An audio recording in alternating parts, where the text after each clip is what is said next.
Hi, welcome to Hyperion Hype Club. My name is McKenna and I love the Kingdom Keepers books by Ridley Pearson. Join me as we discuss this series and others published by Disney Hyperion Books. Let's get into it. Hi, everybody. Welcome to week 4 of Disney at Dawn, the second Kingdom Keepers book, this podcast episode. Probably should have practiced that sentence, but moving on. Just to do a little intro first. I finished that nonfiction book I was reading, so now it's just Kingdom Keepers.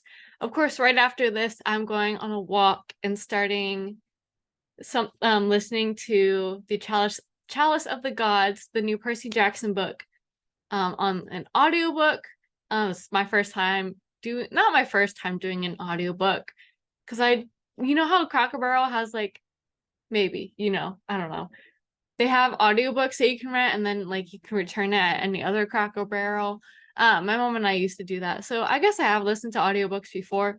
But yeah, it's the day Chalice of Gods was released, so I'm about to go start that audiobook. It says it should take 7 hours, 5 minutes.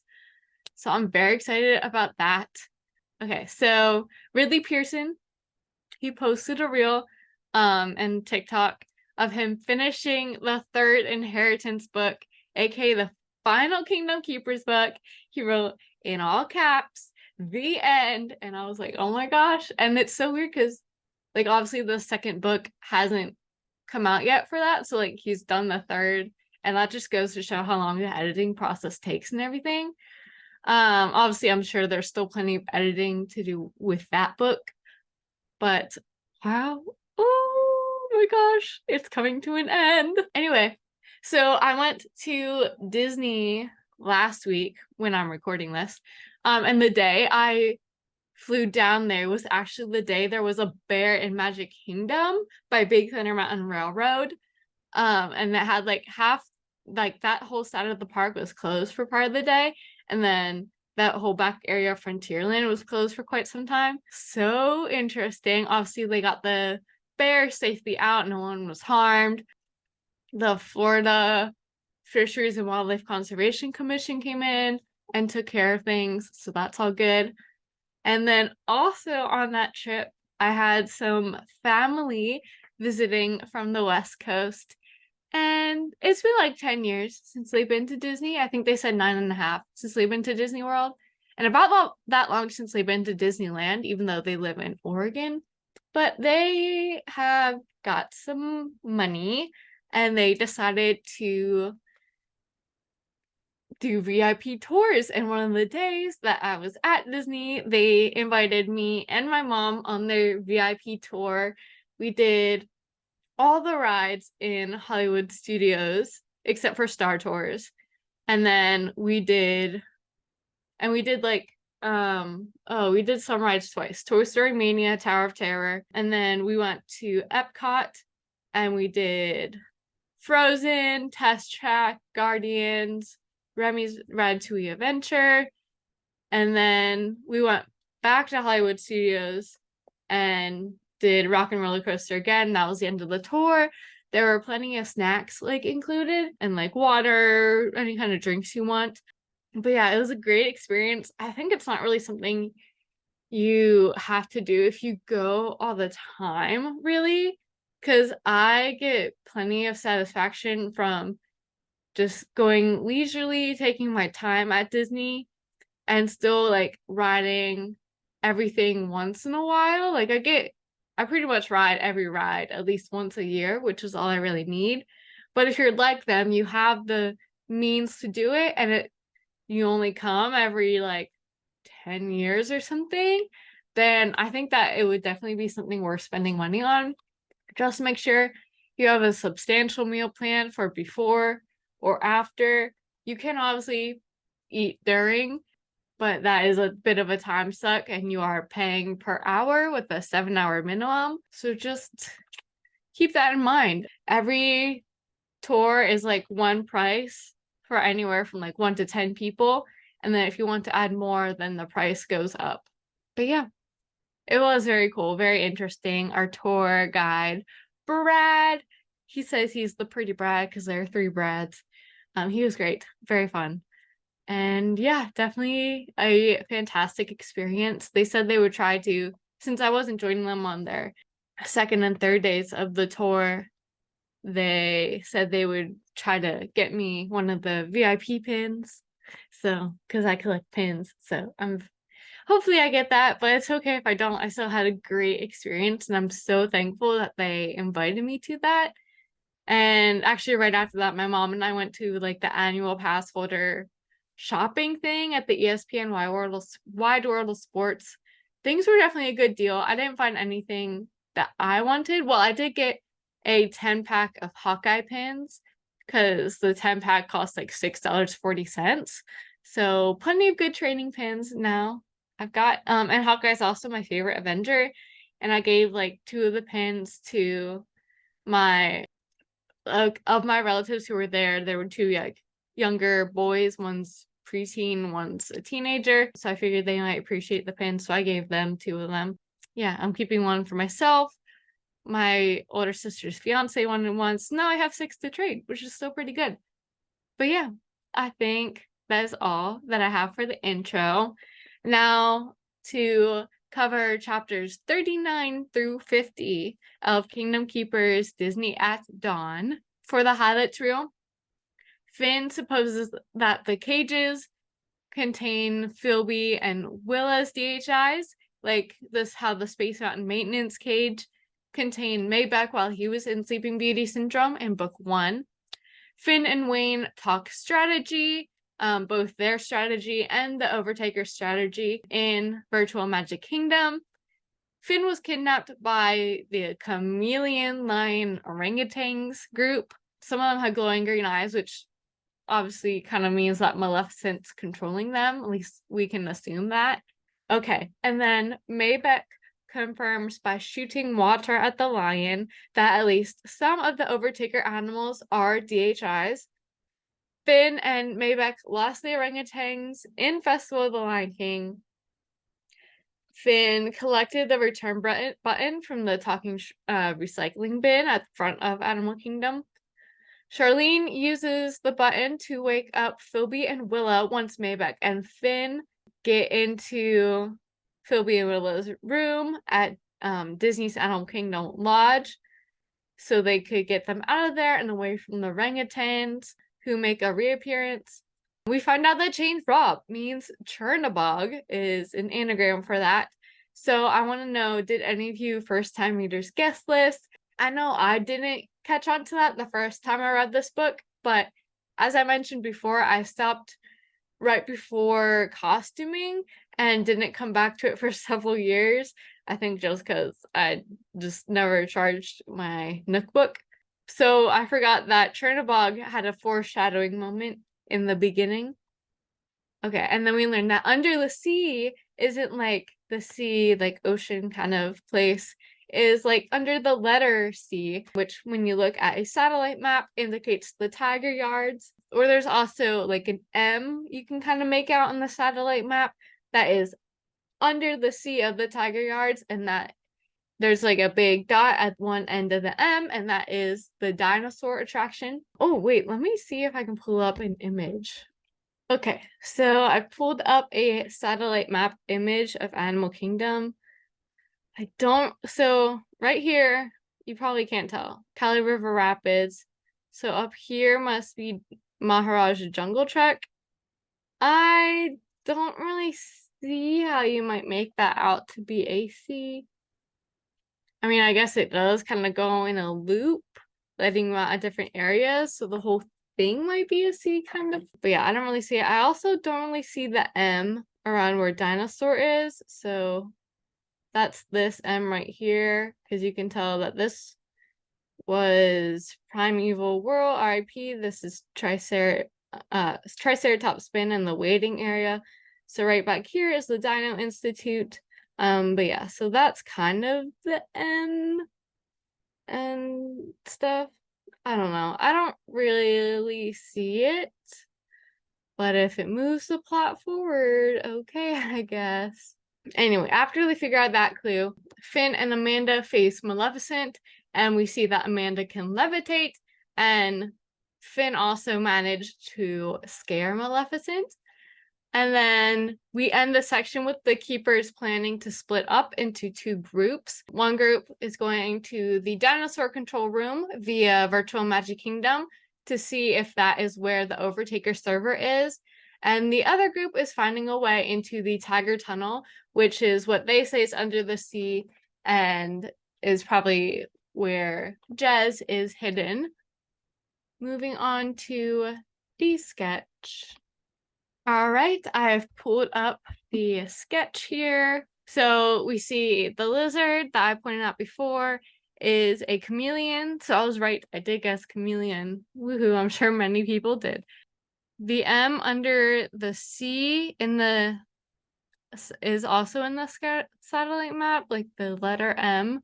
I don't see, oh, I see it. It's like kind of right here. It's one of those M's that don't really, like the middle part doesn't go all the way down, which is how I write the M in my name. In case anyone was curious, I don't think anyone was, but there it is. So that's there. There's also supposed to be a panther. I'm guessing that's the other carnivore I've pointed out before, kind of next to the tiger. And then the windows that were pointed out, either this pair of windows or the singular one, they were from the tiger yard also. There is a dinosaur in here toward the bottom right.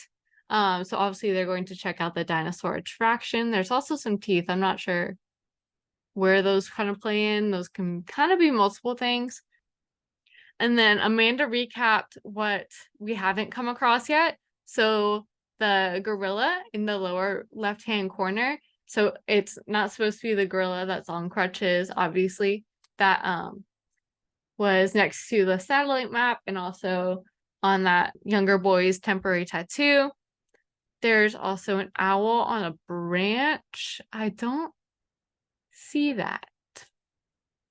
Let me know if you guys see it. Also, does this in the middle kind of look like a little tiny monkey? Not really sure. Obviously, other change route, we know that's Chernabog now. And then there's also an elephant. Where are they seeing these things that I never see? Like what is this, like cartoon cat? I don't think we'll ever see that. I don't know. There's also supposed to be a South Asian looking man with a hunchback. I don't see that either. So, you know what? Okay. They say so. Okay, sure. Fine. But yeah, that is all the updates on the sketch this time. All right, so some iconic things that they mentioned. So obviously they mentioned Disney's Animal Kingdom Lodge. That is my favorite resort. I absolutely love it. And I just thought it deserved a special shout out because it really is beautiful. And it is the largest collection of or it has the largest collection of African like artifacts outside of Africa. So it's like a museum. You're basically paying to stay in a museum. And I think that is so cool.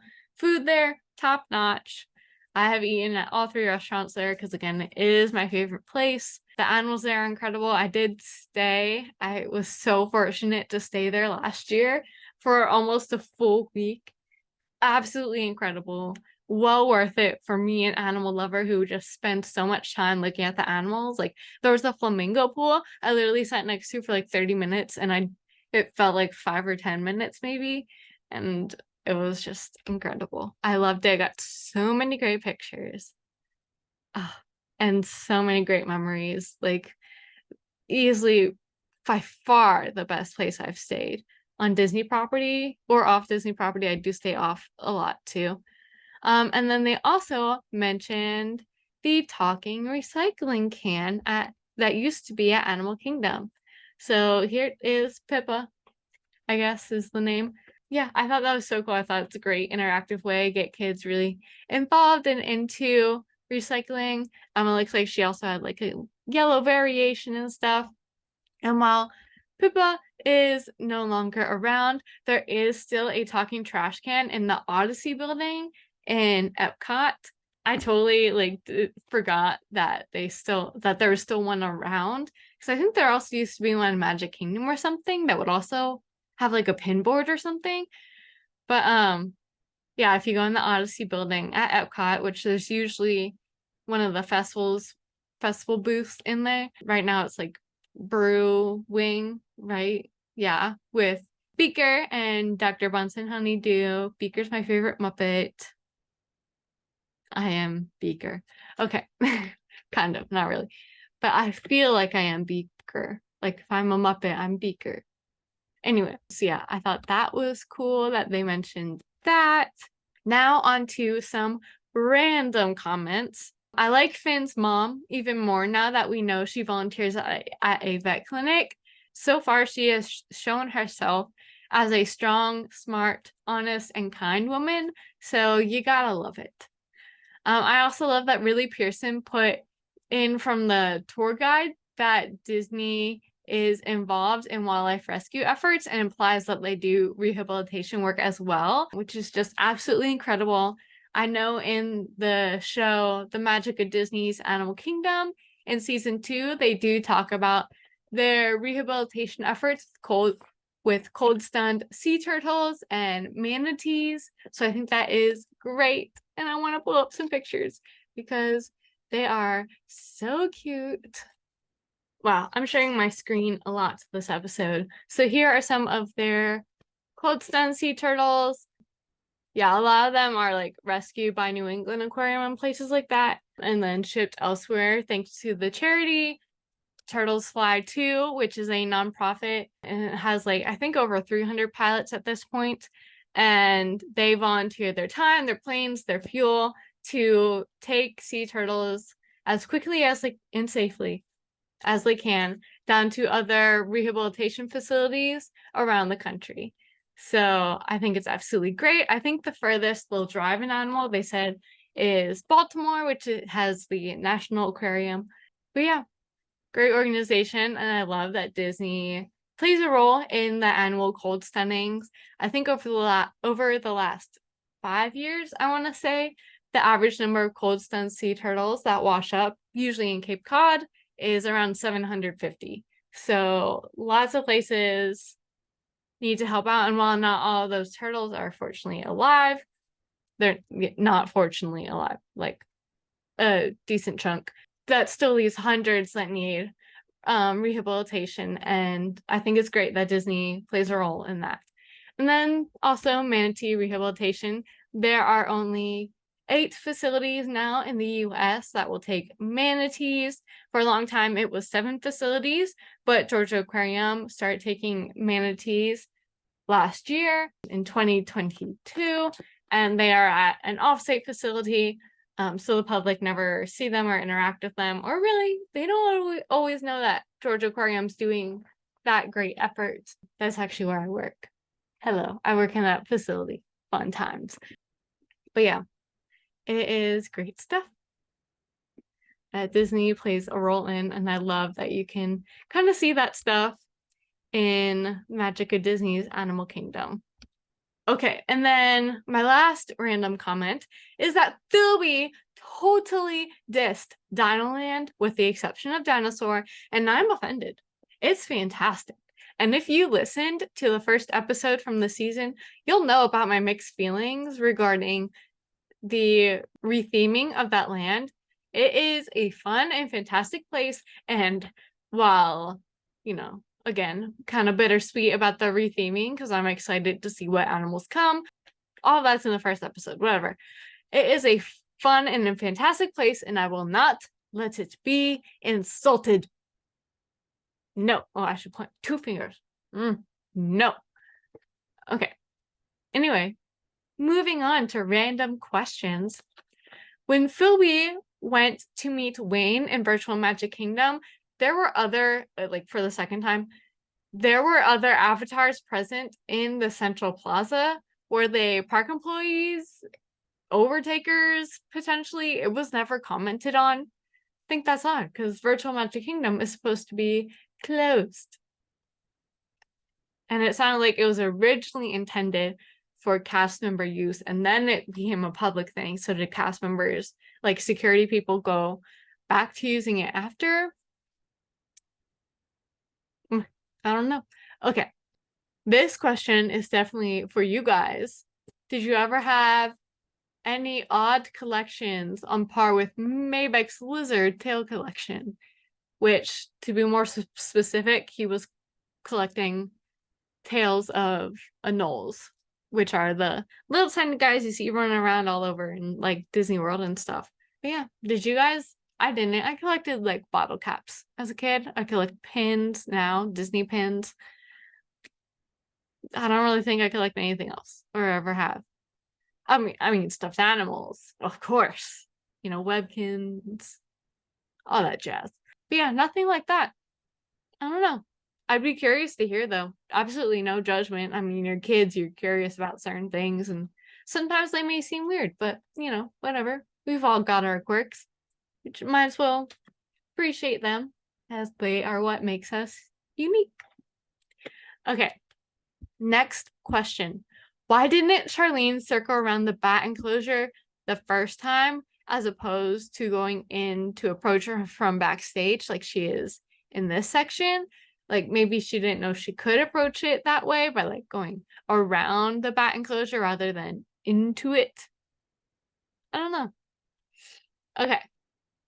They said that Disney's Animal Kingdom Lodge is shaped like a capital Y, but if I pull up a satellite image of what it currently looks like, obviously it could have gone through an expansion since 2008, and maybe it did look like the Y back then, but boop, boop, doop.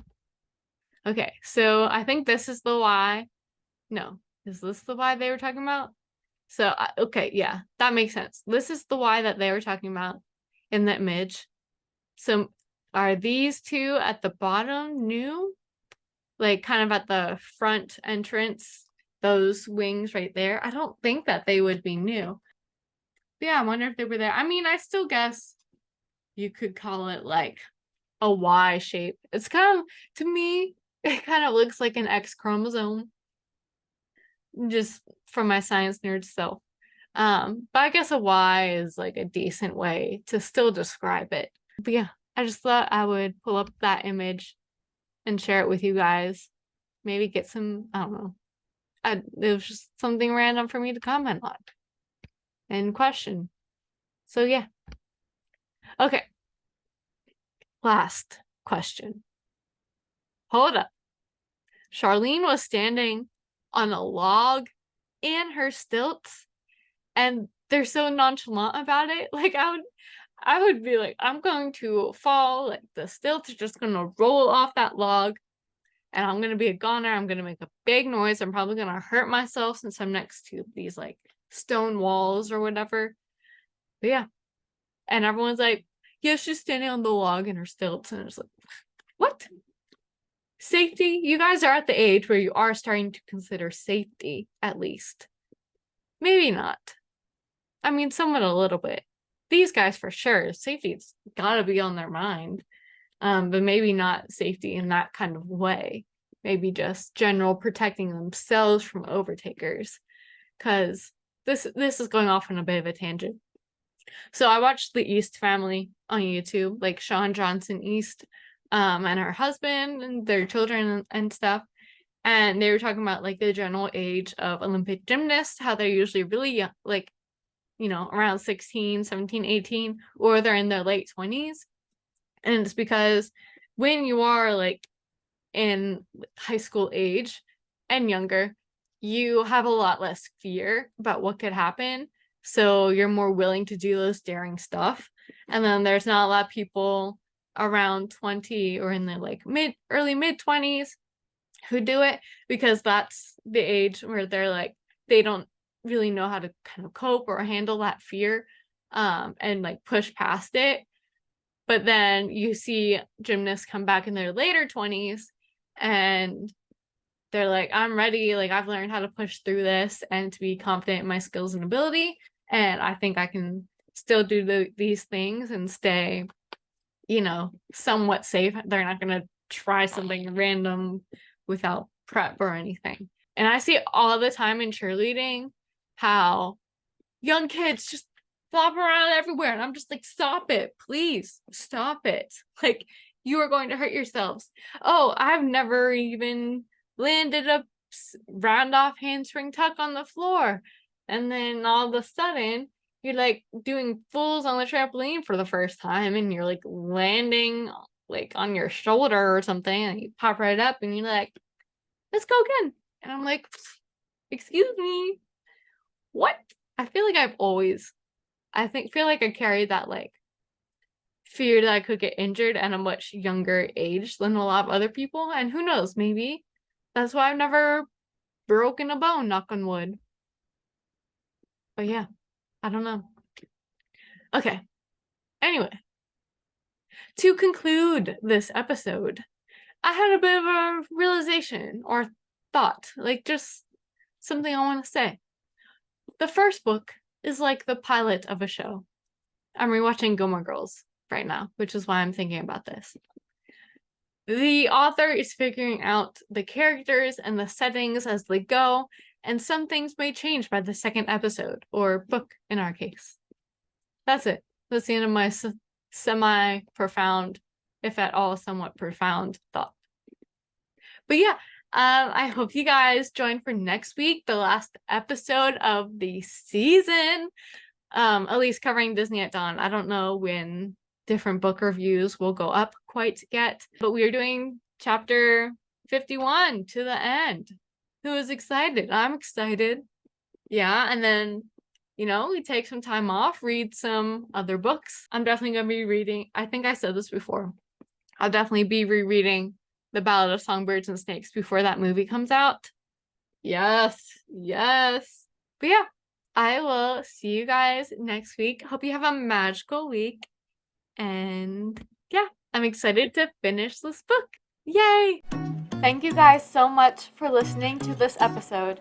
Please remember to rate, review, subscribe, and follow.